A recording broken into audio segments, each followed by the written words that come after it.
Yeah, good morning. Well, in terms of the whole taper, as expected, I mean, the Fed made the announcement. We knew exactly what was going to happen. So from that perspective, clearly a bit of a dead squib. So, we don't expect anything beyond that. What it does highlight to us is that the US economy is doing fine. It's not great, but it's fine.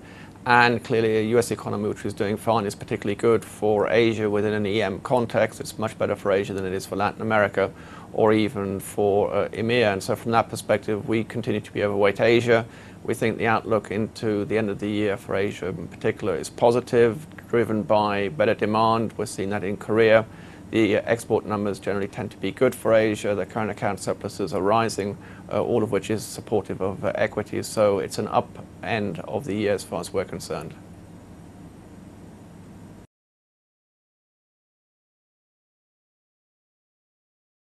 Yeah, I mean, interestingly, I mean, India is, if you look at it from a global emerging market point of view, it's people's single biggest overweight. And it's quite a big overweight, even relative to the next biggest overweight. It's almost 100% bigger than the next biggest overweight that people have.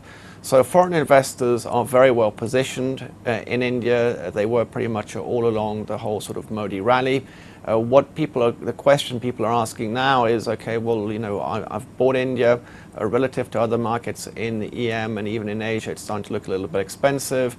People are a little apprehensive about, how quickly reforms can be implemented. And so that's why I think you've seen people take a little bit of money off the table in terms of India, but it is still amongst the global investors, it is still their single biggest overweight in EM. And as I said, even relative to the second biggest overweight, it's an overweight by a long shot. So I wouldn't get too despondent by what's been happening.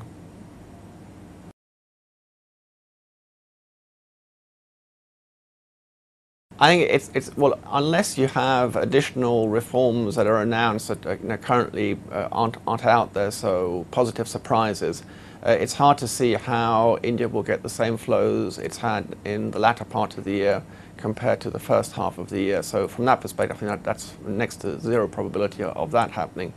In terms of the relative overweights that people have in India, it is actually also now the biggest overweight people have had over the course of the last 10 years. So from a flow point of view, other markets that people own less of, so the big underweights, according to the consensus, tends to be markets like Korea, Taiwan, or China, are probably going to be bigger recipients of flows than India. And so from an Indian equity market point of view, you're going to need to see a little bit more domestic rotation to kind of get the market to go a lot higher from here.